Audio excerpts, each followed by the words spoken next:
Hi, everybody. This is Adam Elenbaas from Untitled Astrology, and this is part 6 of my series on the Hermetica. So if this is the first time that you're listening to this, you should probably listen to the first 5 parts of the series. Any of these videos could be watched independently, but they'll make more sense if you go back and listen to each of them in order. This series is on the philosophy of Hermes, and or sometimes called Hermetic philosophy. And we're looking in particular at a version of the Hermetica. Let me actually put this presentation up on the screen. This will be easier to explain. Today, the 2 chapters that we're looking at from the Hermetica are on the creation of humankind and the birth of human culture. So these are 2 chapters where in Hermes Trismegistus takes a look at the kind of cosmic birth of humankind and the subsequent birth of human culture. I find that these 2 pieces of the Hermetica, because they offer a real contrast to the deep metaphysical, sort of esoteric aspects of the Hermetica, they feel very different, but they're also very important to study because they help they start to build a case as to why we're here and the condition of the soul and the need for spiritual life and the way in which the planets in the zodiac participate in all of that. So at any rate, the purpose of this series, should back up a minute before I dive in.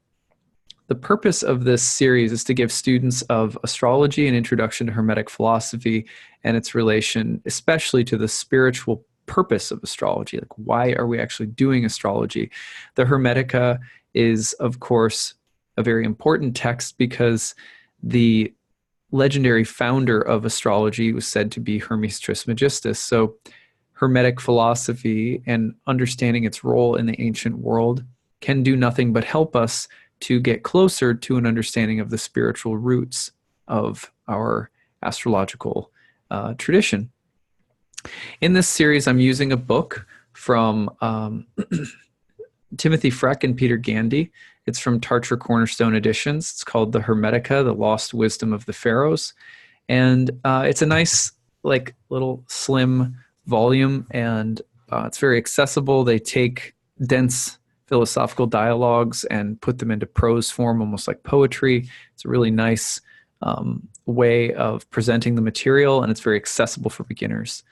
So as we go along, we are digging into this text and looking at how this text can help us as astrologers to draw closer to the spiritual roots of our tradition, the philosophical roots of our tradition. Not, by the way, that Hermetica is the only philosophical or spiritual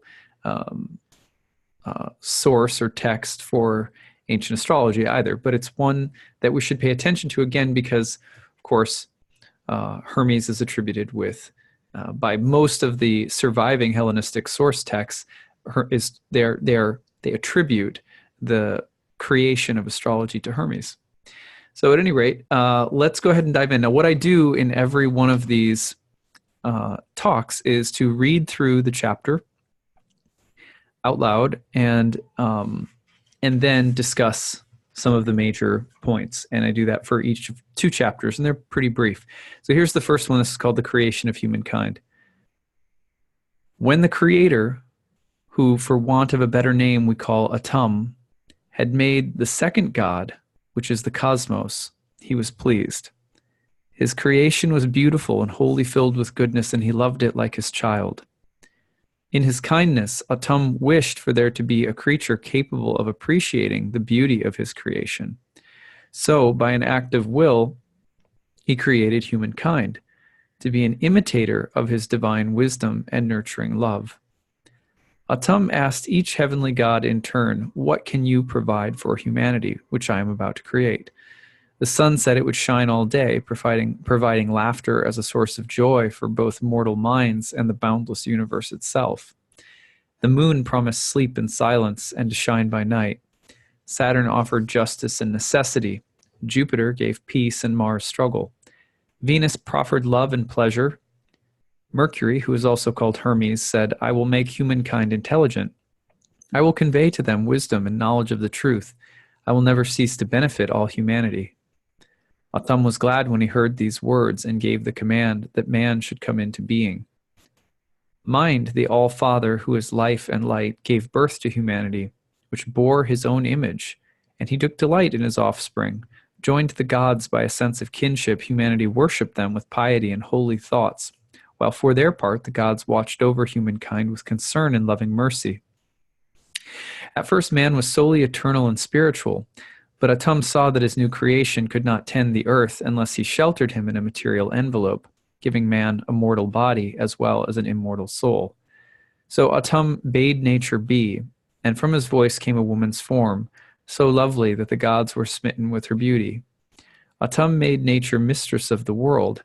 She communed with herself, producing all kinds of seeds, which Autumn took hold of with his hands and scattered over the earth, who is the mother of all worldly things. Seeing in man a beautiful image of Autumn, nature was filled with insatiable love. She clasped him to her, and they merged to become one in love, mortal and eternal, blended and mingled,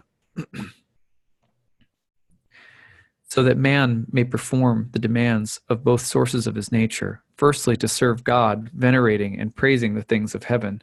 Secondly, to assist and administer the things of earth, by tilling the soil, navigating the waters, building on the land, and by serving each other, that strongest of bonds that links the human race together. Then Autumn, the master of generation, bestowed on humankind the sacrament of reproduction, full of affection and joy, gladness and yearning, and all the heavenly love that is his being. I would have to explain the nature of this compelling sacred bond that binds man and woman together, were it not that each one of us, if we explore our innermost feelings, can experience it for ourselves.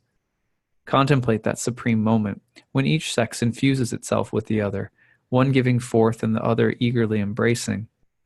At that moment, through the intermingling of the two natures, the female acquires male vigor and the male is relaxed in female languor. This sweet sacramental act we celebrate and share is shared in secret, because if performed openly before impure eyes, the ignorant may mock, and the divine power manifesting in both sexes will shy away. So that's the first chapter. Let's go ahead and take a look at some of the main points of this chapter. So Hermes is setting out to describe the creation of humankind and the significance of humankind. He starts by saying that the second god is the cosmos.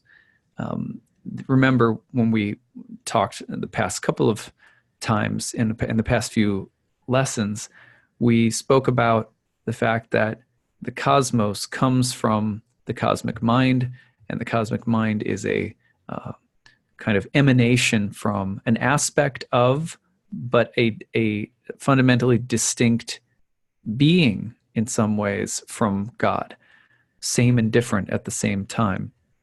And that God does this in order to share in a bond, a reciprocal loving dynamic with the cosmos, with created beings.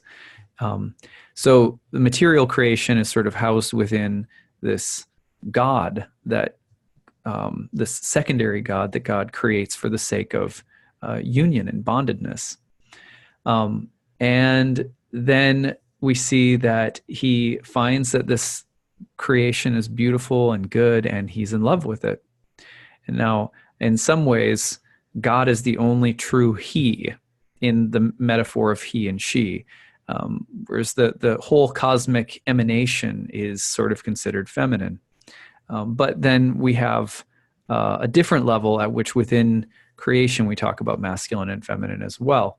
So that's kind of confusing piece of Hermetic philosophy, but it's better really to think about it as a kind of metaphor than literal sex organs, right? More like yin and yang. Anyway, Autumn, which is the name for God in the Hermetica that these authors used, he wishes Autumn for a creature that's capable of appreciating the beauty of creation. In other words, someone that a being within creation that has the ability to recognize this world as something that shares in the same nature and essence of God, but is distinctly different. And someone that can appreciate, in other words, the created nature of things and the simultaneous connection that all things have to the source. Who could do that, right? What kind of creature would have the capacity to share in that perspective? Well, it would have to be one that participates in both natures. This is, in a sense, in the Hermetica, one of the things, although all of creation, in a sense, has that innate God essence infused within it, that it takes a unique incarnation, it takes a unique form of consciousness to be able to recognize all of this and appreciate it, just as God is able to appreciate creation and God is able to appreciate divinity itself, right? So that, for Hermes, that's what makes human beings unique, is the ability to participate in that kind of sacred duality, where you can see that you are both a temporary material being, but that you're also eternal, or that you are a part of a cosmic emanation that is both the same as God but different from God. The ability to see that and appreciate it and love it, and join yourself, your consciousness, to that higher source, while being in this emanated separate space. That's something that's pretty unique to humans. So that's what Hermes is telling us there in terms of why God wanted to have a species like humans. And this is also why in India as well, the human incarnation is thought to be very rare and very fortunate. The Dalai Lama says the same thing. If you've ever read interviews with him about reincarnation, you'll hear him saying essentially the exact same thing. It's rare to get a human birth. So at any rate, and the point is, as we'll find out in later chapters, that we have to take advantage of the human birth, or we're missing an opportunity to evolve spiritually, which has profound results. So at any rate, and this has, if you aren't sure about that, just think to yourself, have you ever had a deep meditative experience? When you meditate and you kind of learn how to chill out and be calm and reflect on things, your appreciating capacity for what you are and for creation, it's really unique. And what that does, how that changes you, how that changes your life path, that's a unique opportunity that humans have. So at any rate, by an act of will, Autumn creates humankind to be an imitator, he says, of his divine wisdom and nurturing love. Well, there we go. There's another interesting thing that we can do, which is not only to have wisdom about who we are and where we come from, which is amazing, but also to love. The result of this natural wisdom that we're talking about, the result of being able to see divinity reflected in creation and in ourselves, and to join in union with that source, to share a relationship with that source, we then participate in the same nurturing love that brought all of this into being, that brings all of this into being, that maintains and sustains all of it. So another reason that the human form is very significant is because it is a form that has the ability to participate in both wisdom and love. And those are not just with each other, but with divinity, which is pretty profound. Now, and remember that in other passages, even though there's all of this talk about creation, right? Creation, creation, creation. But in other passages, Hermes tells us that this is all eternal. So the word creation has to be taken in the context of understanding that this cosmic emanation the second God, so to speak, that is the appreciating relational aspect of the whole, is itself eternal.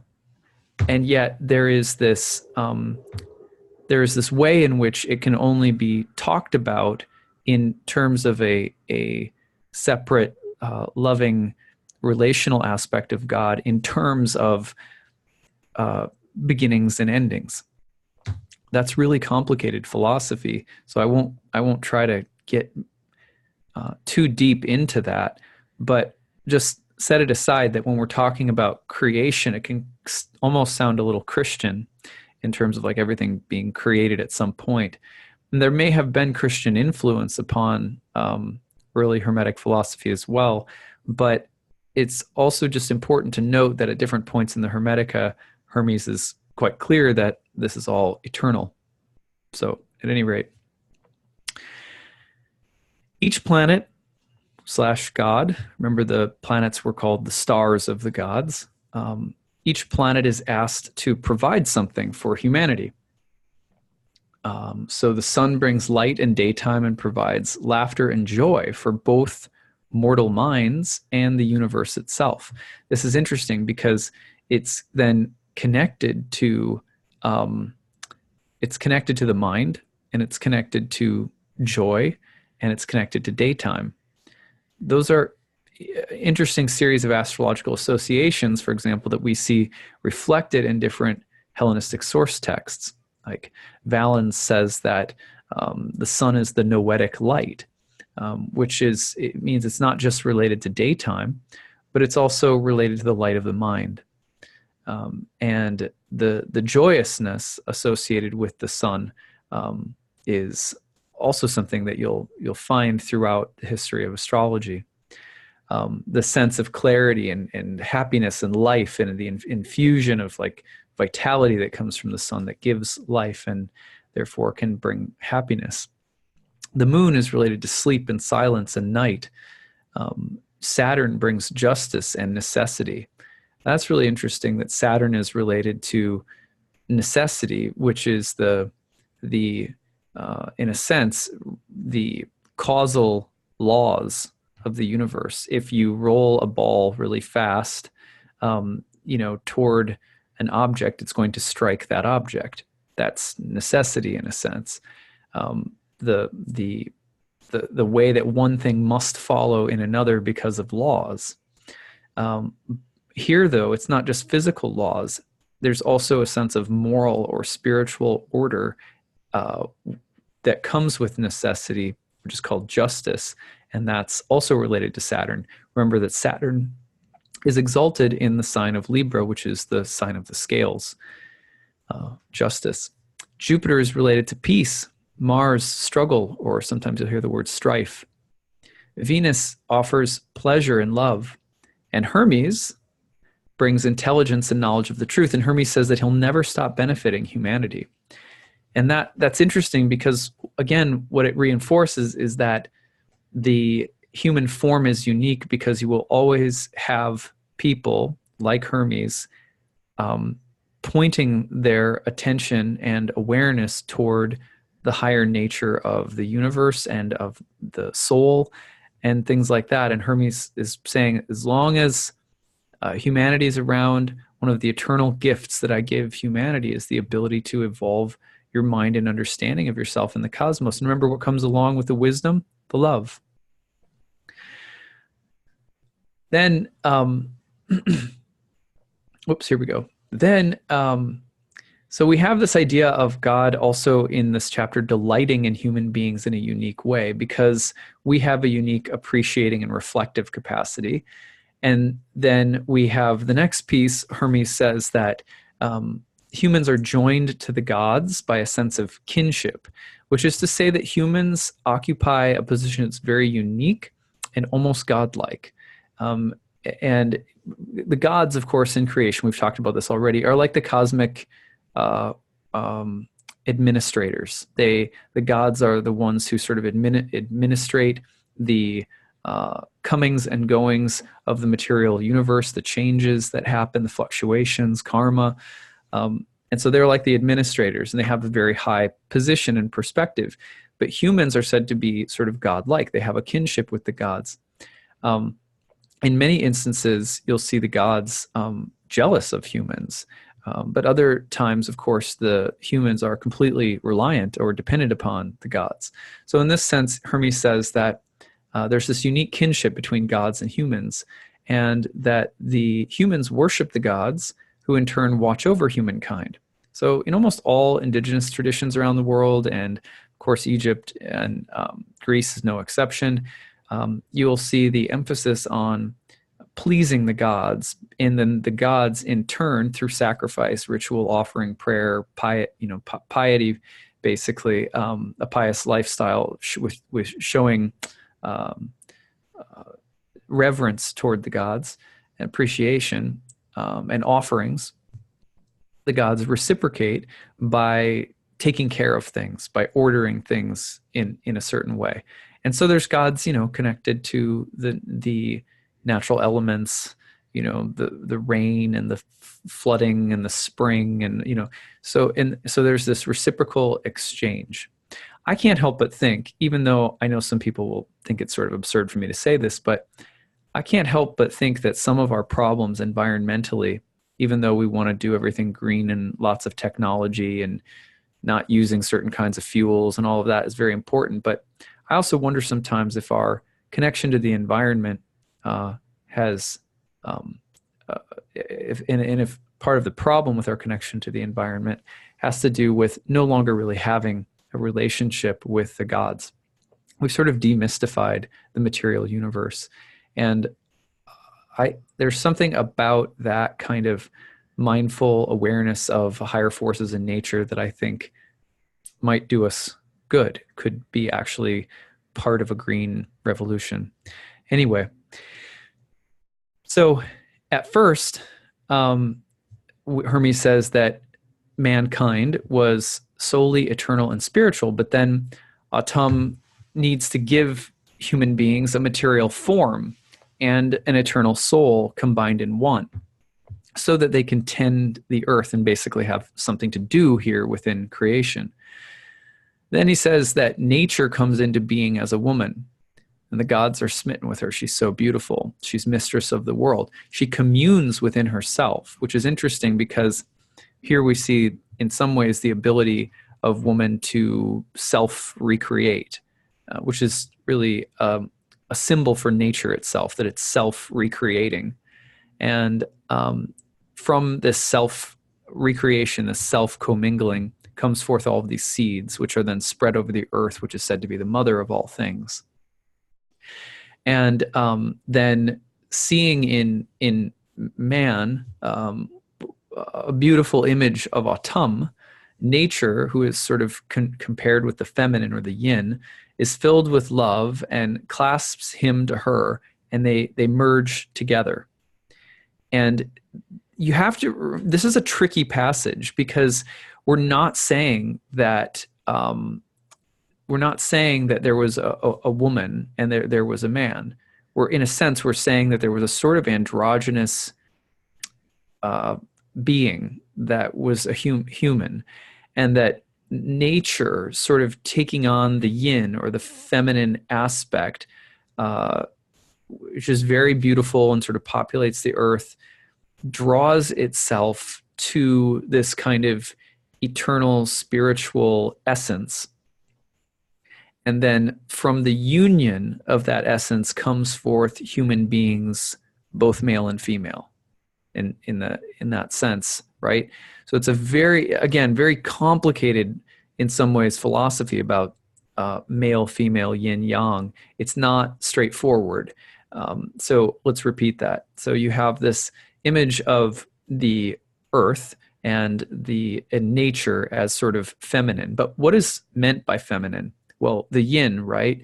If you study the I Ching at all, for example, or Taoism, one description of the yin is sort of cyclical, self-producing, and infused together with binary opposites. And so from this turning of the opposites, right, all these seeds come forth and life generates and like that. But what is it that brings that, which is material and impermanent and constantly in flux, into contact with the eternal soul? Because remember, Autumn is going to merge the two natures together. So it said that it's desire of Autumn, that's desire of what nature in the sort of yin sense sees in the eternal, which is the yang. And that fuses the two together in a kind of sacramental sex act, but it's not, it's not sex as we would think of it. And it fuses the two together, and the mortal and the eternal, sort of the yin and yang, blend.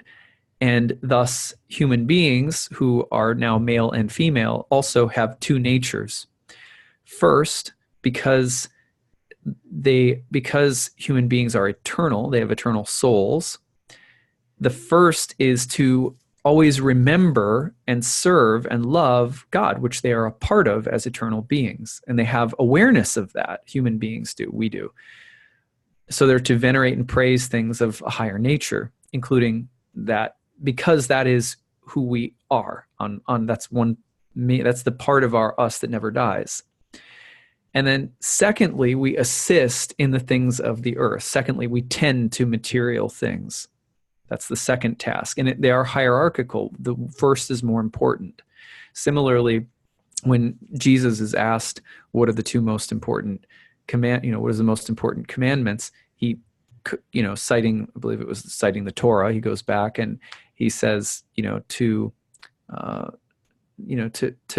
love God. That's the first one, with all of thy heart and mind and soul and strength.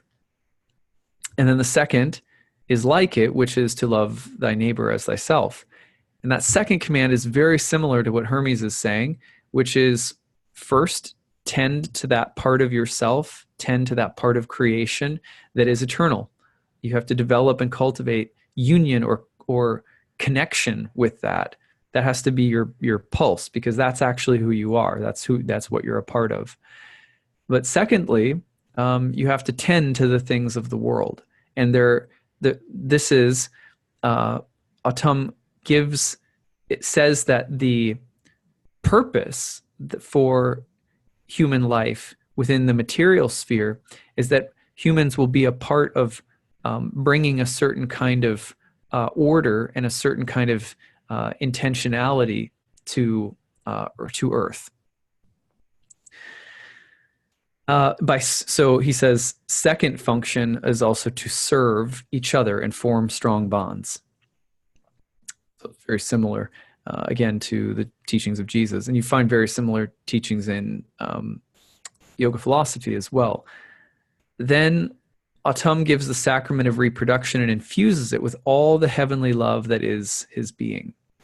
The female acquires male vigor, and the male is relaxed in female languor. So the masculine gets a little bit of the feminine, and the feminine a little bit of the masculine in the sexual reproductive act.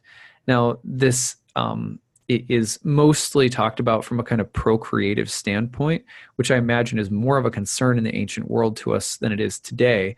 But you could also think about this, I think, in terms of the ideal sexual union is one that would, in some sense, mirror or point us toward the higher reality of divine love.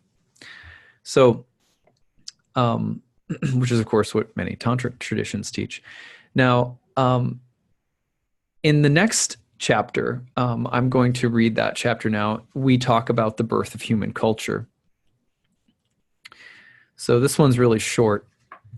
Here it is, the birth of human culture. Humanity looked in awe upon the beauty and everlasting duration of creation, the exquisite sky flooded with sunlight, the majesty of the dark night, lit by celestial torches as the holy planetary powers trace their paths in the heavens in fixed and steady meter, ordering the growth of things with their secret infusions. Men looked with wonder and questioning, and having observed the Maker's masterpiece, wanted to create things for themselves. Their father gave permission, so the gods who administer the cosmos each shared with humanity a part of their power.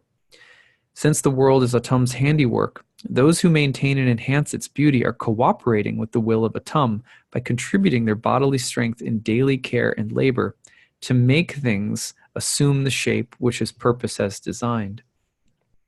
Chance is movement without order, and skill is the force which creates order. The earth is kept in order by means of humanity's knowledge and application of the arts and sciences, for Atum willed that the universe should not be complete until man had played his part. Atum, the fabricator of the cosmos, graced the earth for a little time with our great father Osiris and the great goddess Isis, that they might give us the help we so much needed. They brought humanity divine religion and stopped the savagery of mutual slaughter. They established rites of worship in correspondence to the sacred powers of the heavens. They consecrated temples and instituted sacrificial offerings to the gods that were their ancestors. They gave the gifts of food and shelter. They taught men to swat the decaying corpses of the dead. Having learnt Atum's secret laws, they became lawgivers to humankind. They introduced the mighty god of oaths as founder of pledges and good faith, and so filled the world with justice. They devised the initiation and training of the prophet priests, so that through philosophy they might nurture men's souls and cure sickness of the body with the healing arts. Another really nice chapter. So in the Birth of Human Culture chapter, Hermes is now talking about how humanity becomes cultured. Humanity, it said, sort of looks at creation in awe and reverence, and then notices that there is order and that it's a masterpiece, and it sees this specifically through the planets. So then there again, we have astrology as a part of what builds human culture.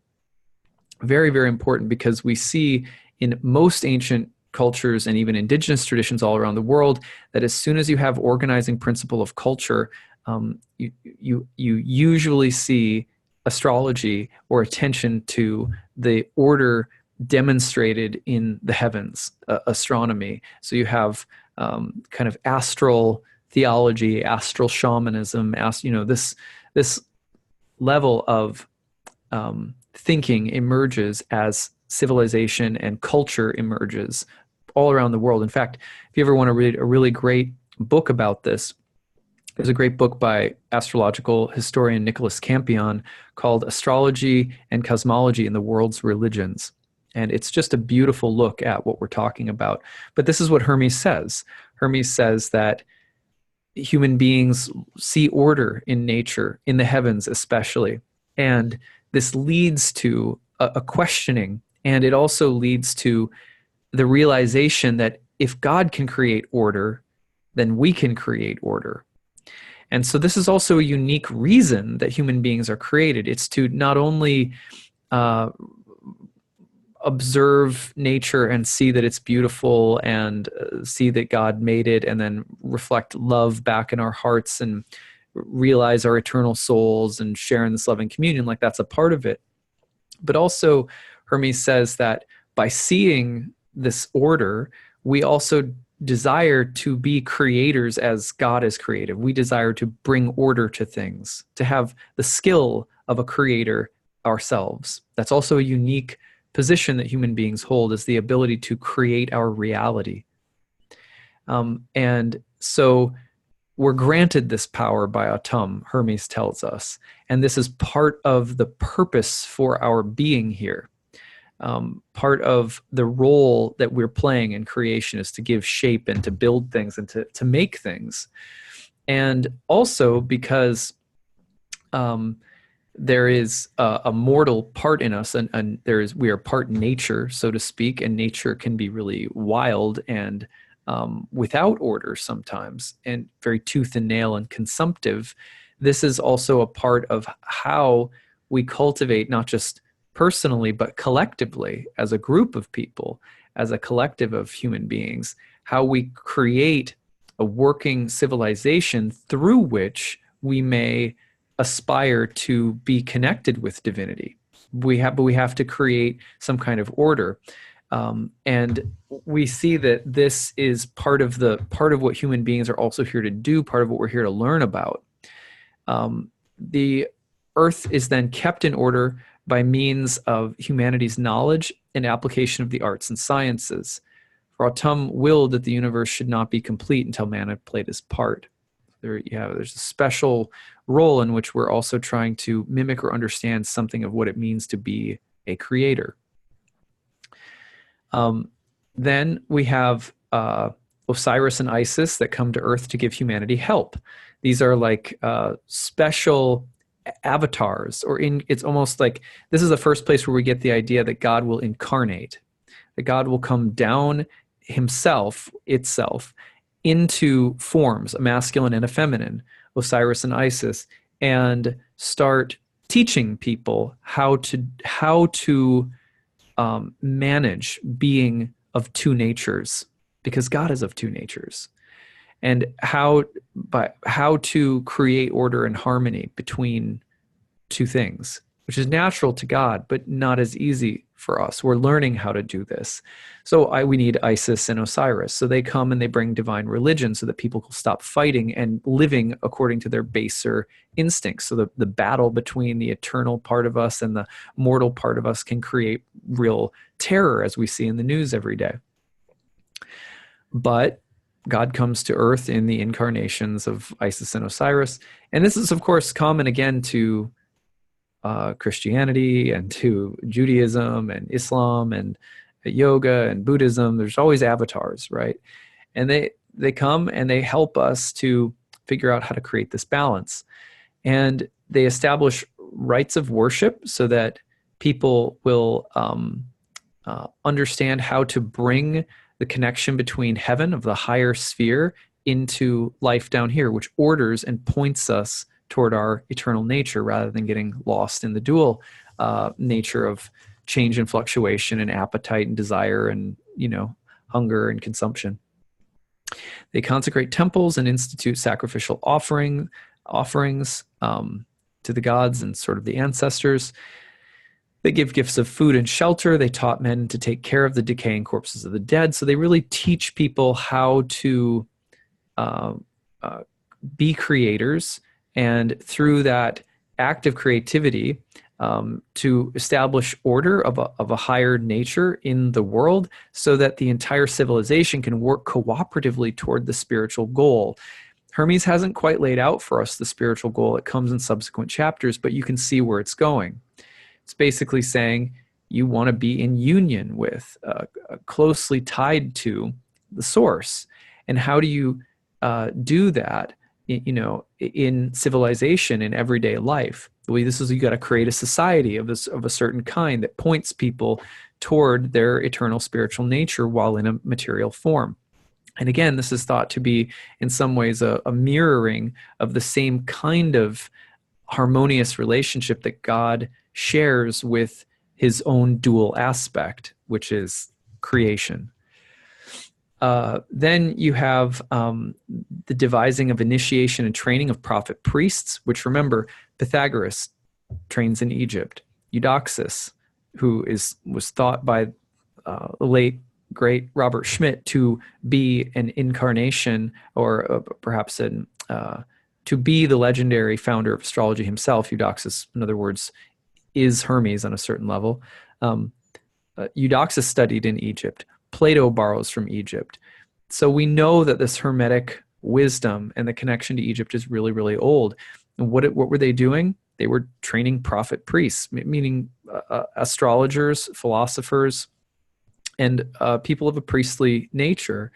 And so that through philosophy, the study of higher truth, they might nurture men's souls, meaning draw us toward the eternal part of who we are, and then cure sickness of the body, which means address the problems that we have because we're a part of the dual material world that is always in flux and grows but also decays, right? So there's some problem between these two natures. They have to figure out how to get on the same page.